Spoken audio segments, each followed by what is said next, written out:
طبعا هذا الفيديو كنا مبسوطين بسقوط الأسد.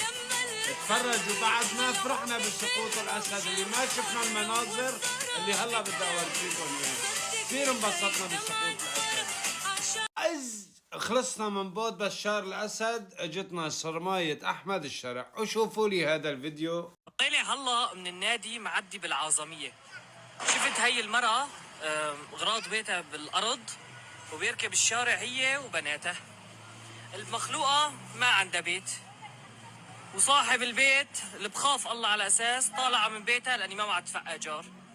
المرأة واقفة بالعظمية قدام هذا سخن وطيب قبل مفرق بلال تماما. مفرق بلال صار لتحت شوي، هون المرأة بيركب وحط أغراض بيتها وولادها. طبعا سألتها قبل ما أصور أي حدا عنده بيت أو بيقدر يساعدها، قلت لكم عنوانها. وإذا بتحسنوا اليوم لأن المرأة نايمة بالبرد هي وولادها، فأي حدا عنده بيت فاضي يساعدها للمخلوقة. وهي بعد البسط من تحرير سوريا يا أخوتي السوريين. الفيديوهات اللي عم بشوفها على زمن السيد أحمد الشرع وأبو عمشة والمطبلين تبعهم، والله للأمانة أنا على أيام بشار الأسد ما شفت حدا بالشوارع ولا حدا عم بياكل من الزبالات، مع أنه كان كذاب وخنزير وابن حرام. بس الأمانة ثورتكم ما كانت ثورة لحرية المواطن، ثورتكم كانت ثورة لجياع على السلطة.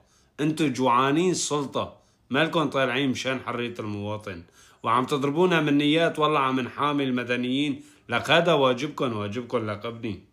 الناس ميتة من الجوع، العالم صارت تتعاطى شعلة، العالم صارت تتعاطى مخدرات على ايامكم، العالم صارت تموت من الجوع، ما معها مصاري تدفع فاتورة الكهرباء والانترنت. ما تستحوا على حالكم، لسه عم بتقولوا نحن حررنا سوريا. عليكم من قلبي.